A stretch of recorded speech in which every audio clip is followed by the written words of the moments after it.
everyone. I hope you're all doing well today. I'm Elizabeth Corey, and I'm the founder of BeatingTrauma.com.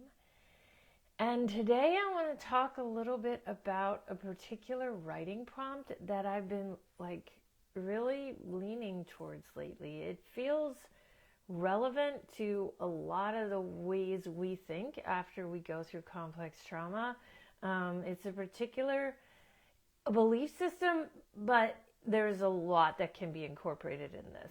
And that writing prompt is that it will only be okay if it looks like this.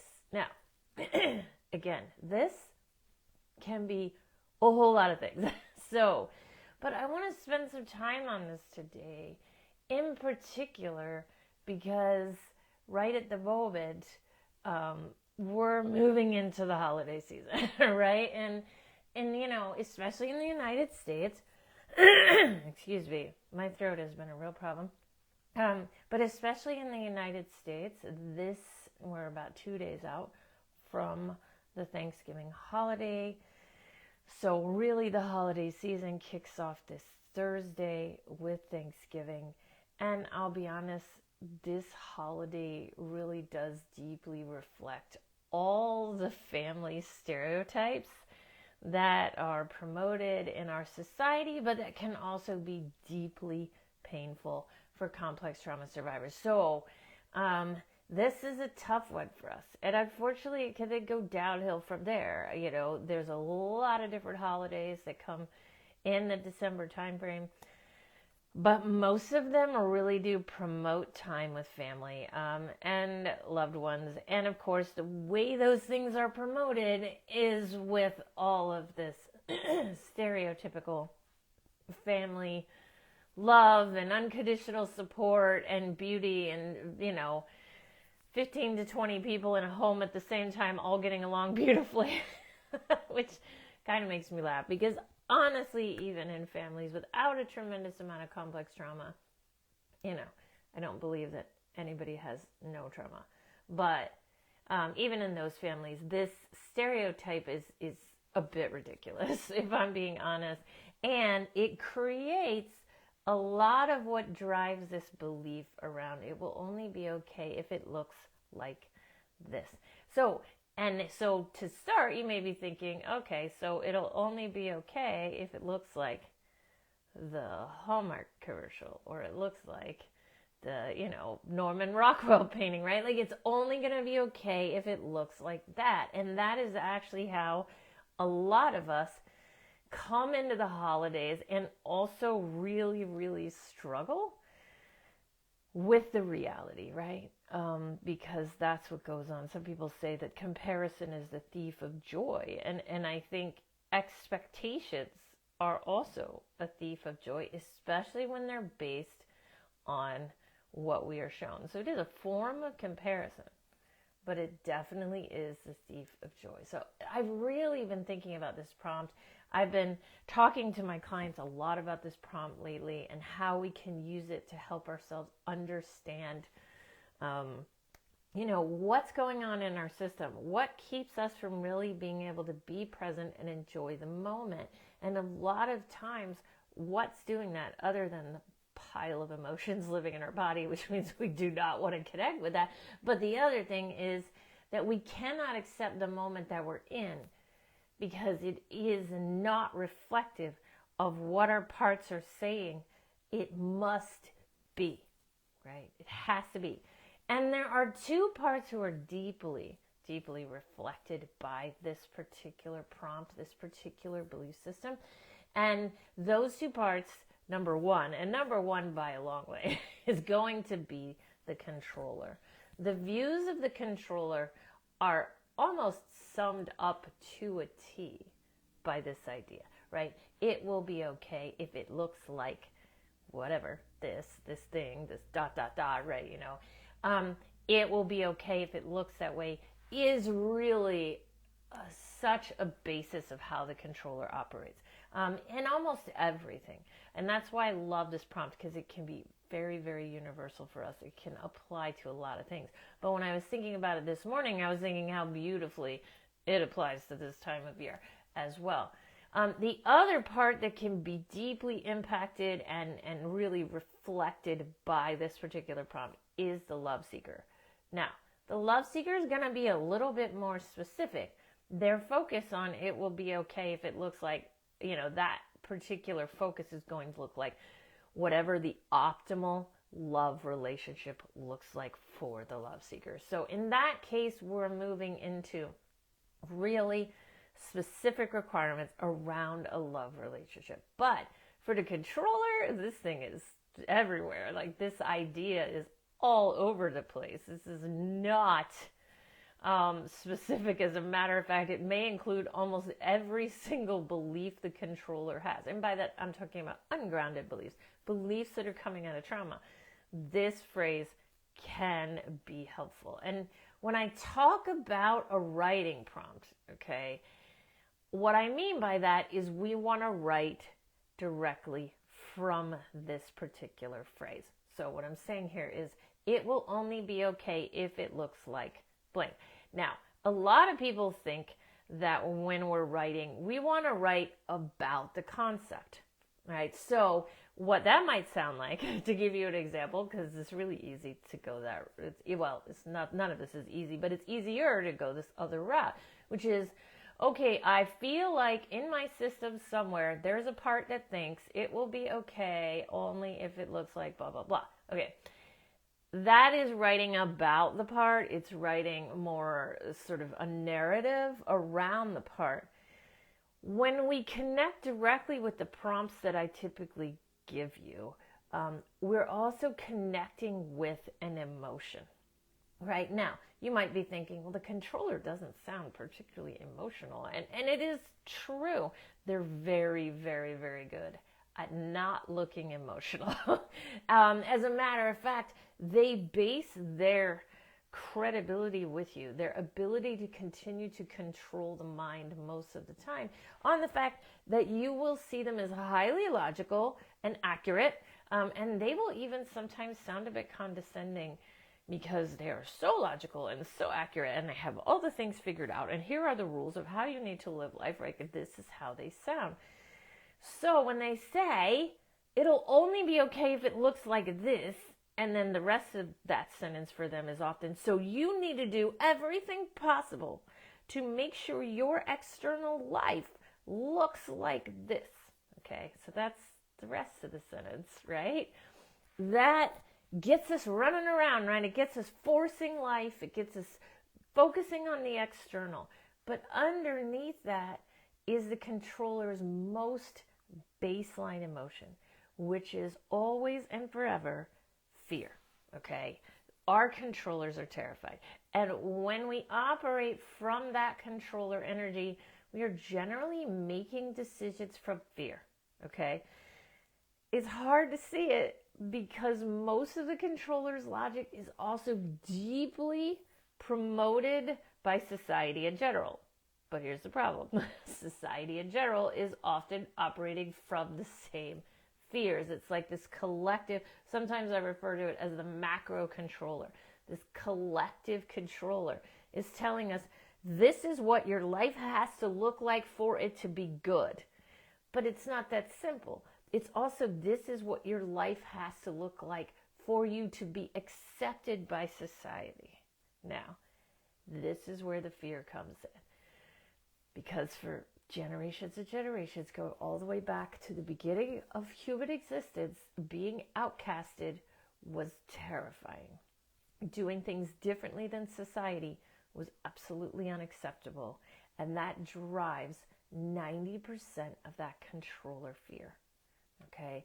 So when you hear it'll only be okay if it looks like this, on the surface it might just sound like a rule, a statement, some logic, whatever. Doesn't sound that bad. The controller makes it all sort of nonchalant. Just go out and make it happen. This is what it needs to look like. That's the rule, right?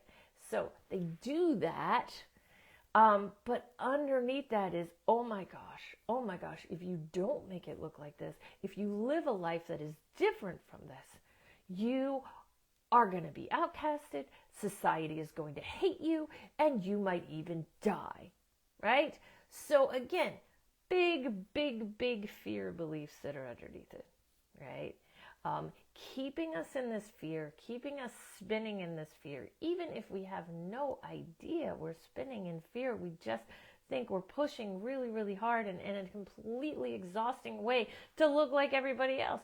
But honestly, a lot of times we're so disconnected from the body that we don't even realize what the emotions are that are behind it. And so this particular prompt that I'm talking about here, when you write from it directly, you're connecting deeply with the fear. This is also something the controller doesn't want you to do. So when you start writing from the controller, they're not going to be very supportive of that process. They will try to stop it, distract you, come up with other plans, tell you they'll do it later, which by the way means never. They will do all these things to stay away from that kind of writing, which is why sometimes the only writing you can make happen is the one I talked about originally, where you're sort of wrapping your narrative around it, but not quite touching on the emotion of it. So, again, this belief is widely supported and encouraged by the world around us and has been for a really long time. So it's hard to question this stuff. It really is. Also, because it is supported by the fear in your system, okay? A lot of people come to me and they say, look, I want to make changes. I really do. And I can intellectually see how the way I'm approaching life is wrong. I can see it.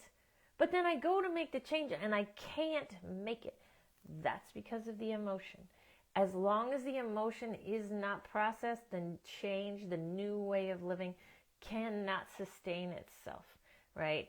This is why, and we're coming up on that New Year's time too, people will make resolutions and then they will not succeed, right? Like it's probably one of the biggest jokes of human existence, at least in the United States, is that we'll set these resolutions, we'll get through a couple months of them, and then they'll drop, right? Like they don't hold. And it's because whatever the emotions are still in our system saying we're not allowed to live life like that for whatever reason, okay, are going to stop us from making permanent behavioral changes.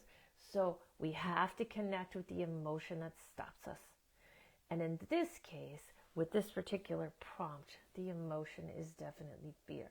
So let's talk a little bit about how this can make it hard for us to enjoy the holidays. So what I want to do here is talk about what are some of the primary examples, right? Like, when do we see this the most often during the holiday season? This is by far not an encompassing list. So as you listen to these examples, and by the way, these are writing prompts, write directly from them in first person to get the most benefit from them. But you may have other examples. Please share them with us here. Let us know what your examples are during the holiday season of what you feel like it is absolutely critical for you to have for things to be okay. And generally, be okay means to be able to sort of rest in the present moment. Now, I'll put a caveat out there, which is as you work through these things, your controller may change the focus. I like to say the controller loves moving goalposts. So they will move those goalposts. So if you get to a place where you're like, no, I can be okay without these things, then the controller is very likely to bring a new goal in, maybe a more subtle goal, maybe something that feels a little more convincing, to try to pull you out of the present moment again. This is a process, and it does take time, and there will be layers of it. There will be goalposts moving. It's a part of our healing journey. But today I'm going to talk about a few of them, and I think I have 4 examples here. Again, give me your examples too. The first one is, it will only be okay if I am surrounded by people and community. Okay. This is probably one of the ones that hits the hardest. I'm going to be honest. As a matter of fact, it's oftentimes what keeps us in relationship with people that are not good for us. We stay in relationship with people because we think that, and especially around the holidays, I mean, this is the biggest time for this. We think that if we are on our own, that it cannot be okay. Like, we hear all the time that isolation is bad, and isolation, like long-term isolation with absolutely no connection in any form, yeah, that may be true. But what we often find on this journey is that sometimes it's about connecting like on a quality level instead of on a quantity level, and actually being able to let people go that are pushing us into our old trauma survival skills are actually not good people for us, and they really end up causing us a lot of problems. But this idea of needing to be surrounded by people in community this time of year, and by that I mean like, one or two or three people is not enough. Spending Christmas Day on your own is not okay. It can never be okay. Even if you are having the time of your life, it can never be okay to do that, right? And I've heard from many, many people who spent Christmas alone or spent Thanksgiving alone and done exactly what they wanted to do and very much enjoyed the day. But this belief system can often be in the background, stopping us in our tracks from really being able to, fully embrace the particular situation we're in. So writing from this message, I'm not saying you will be alone during the holidays, that you may very well not be. But even sometimes when we are, maybe we have a friend over or something like that, it still won't necessarily look like that Norman Rockwell painting, right? It'll still look a little different from what we've always heard. I've been doing Friendsgivings for years. I love Friendsgivings. Neighbors, people I know, whatever it is, invite them over. I even used to have international students from the local university come to my house because they didn't have anywhere to go and they didn't know what Thanksgiving was. And I've had so many amazing Thanksgivings since I did have to cut off my family. But I will tell you that controller is still back there going, you're not doing the extended family thing. You're not doing it like it's supposed to be done, right? Supposed to. That's a big word. You should. That's another big word. You should be doing it this way. You should be doing it that way. And especially with my kids, like they should experience extended family. It's like, well, they're not going to experience my extended family because I experienced it and it was pretty much all bad, right? So I'm able to work with my parts around that. But this idea is very, very big in our systems. The next potential prompt you may want to try out is, it will only be okay if I am happy the entire time. Okay. Now, most of the time when we feel this way, it often means the controller's probably got a mask going on, which means we're sort of masking that happiness. It's not real, true, grounded joy. It's this happiness. And I will tell you, this applies to a whole lot of things, not just the holidays, not just Thanksgiving, Christmas, or whatever holiday you are a part of. It's really about the idea that, and my controller does this all the time, vacations is a big one. If one thing goes wrong, if for one moment I am not happy, it's ruined, right? Because also remember that controllers are very black and white, which might already be obvious from this prompt, right? The prompt is, it can only be okay if this is in place. That already is a very black and white prompt, right? And black and white generally has quite a bit of fear behind it. That is the notion of these sort of black and white beliefs. So we'll only be okay if I am happy the entire time. Huge, huge controller belief. And again, the happiness is somewhat fake. But as soon as something goes wrong, the controller says, it's all ruined. Like the whole rest of the day is ruined. Nothing is going to be okay now. It's all messed up because this one thing went wrong. You may know intellectually that doesn't make any sense, that doesn't have to be the case. But when this belief is hanging around in the background, it will kind of mess with you, right? It'll kind of sit back there and sort of chip away at your peace and at your presence in the moment. So it's a good thing to be aware of and write from if you need to. The next one I have is, it will only be okay if I celebrate with all my old traditions.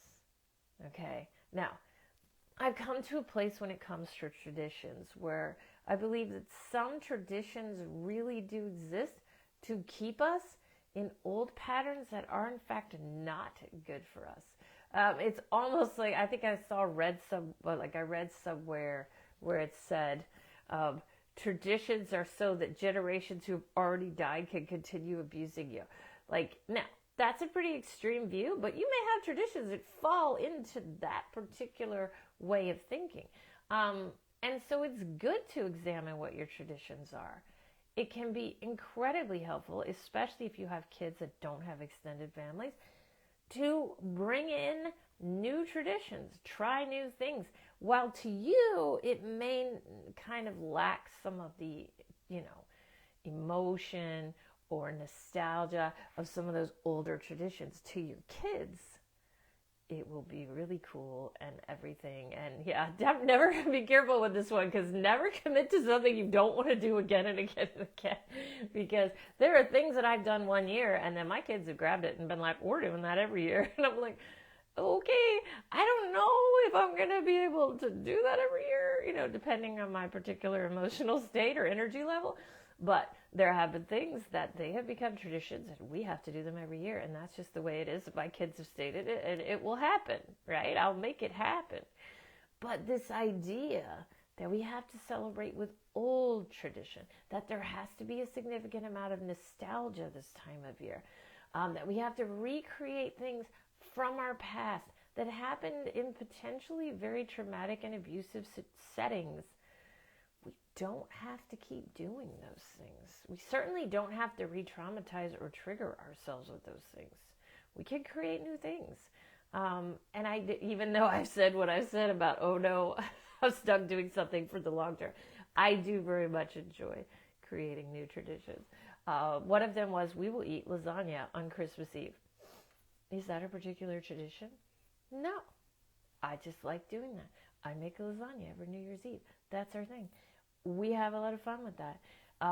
Decorating cookies, yeah, that one's a little bit more normal, but I don't do it the way my family did it. It's not done that way, but we do decorate the cookies, and that's one of those things that my kids hold me to.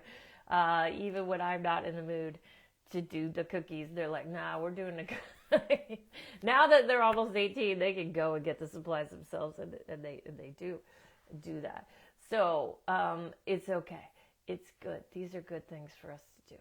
But yeah, kind of questioning what you've always done, to be honest, that's something we should be doing across the board. What is it I've always done that I seem to be almost justifying or saying, yeah, I should do this, that you really don't want to be doing, right? Can you set it aside? Can you find something to replace it with that brings you more joy or feels more authentic to you or helps you be at more peace or be more grounded, right? And the last prompt I want to talk about is it will only be okay if people from my past or new people treat me like I want to be treated, okay? This one's got a bit more of a love seeker flair to it here, but the controller's definitely involved. The controller will be involved in a way that tries to get the love seeker what they need. I like to say these are where the controller goes out and searches for the breadcrumbs of love, which is enough to keep that love seeker happy.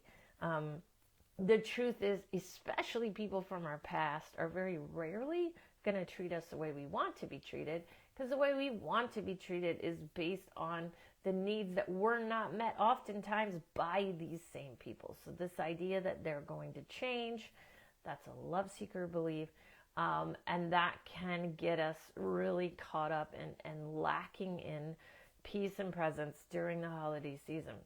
It also is possible that newer people in our life are also not able to break through those trauma patterns for us, because there may be more belief systems that we need to work on within ourselves to release ourselves from the belief system. Because oftentimes, if we do believe people are going to treat us a certain way, they do in fact treat us that way. Okay, this is not about victim blaming. This is about power. We actually have the power to change this. We can change this as we move through those belief systems that do not encourage people to treat us the way we deserve. When our karma kit is super, super strong, karma kit is the part that tends to be pretty self-loathing. We will find that people reflect that back to us. And that's really where some of our biggest and best work needs to happen. As we move those karma kid self-loathing beliefs out, which by the way are not your fault that they're there. They're there because of things you were told as a child. As we move those out, we can then attract people into our space who do in fact treat us better. Now, there's a lot of factors other than just our beliefs that play out in this particular type of scenario. But it makes a big difference, even if it's just making a big difference in our responses to them, right? We will certainly tolerate it less, and we will have less restrictive views or less rules even about how we are supposed to tolerate it. These are good things. So that's what I have for you today. I hope you found this really helpful, especially as we go into the holidays. We go into that sort of resistance to what is. I mean, don't get me wrong. We have that resistance most of the time. But this time of year, it's sort of on steroids. This is when it exponentially grows. Our resistance to what is can take on a completely different level. So let yourself spend some time with this prompt and just kind of hear out the controller and maybe the love seeker around this idea of it will only be okay if what? If what? Give it some time, give it some writing and see where it takes you. Again, you may feel some fear. That's okay. Let it be there. You can handle it. You can handle it. I know your controller is already telling you can't because I hear that from but you can. So thank you all again for being here today, for listening to me talk about this. It's not easy to hear. We often have a lot of blocks to this information. Dissociation is common, but keep working with this idea. And I hope for those of you who are American and are celebrating Thanksgiving, I hope you have a great one in whatever form it comes, whatever you happen to be doing, and whoever you happen to be spending it with or spending it on your own. I hope it is a great one for you. And we will continue talking about the holidays over the next few weeks. I think I'll actually start bringing prompts in for the next few weeks as we approach the Christmas time. And, we can really kind of work with what kind of holiday prompts and writing prompts might be best this time of year. So thank you all, and I will talk to you again next Tuesday, same time, same place. Bye.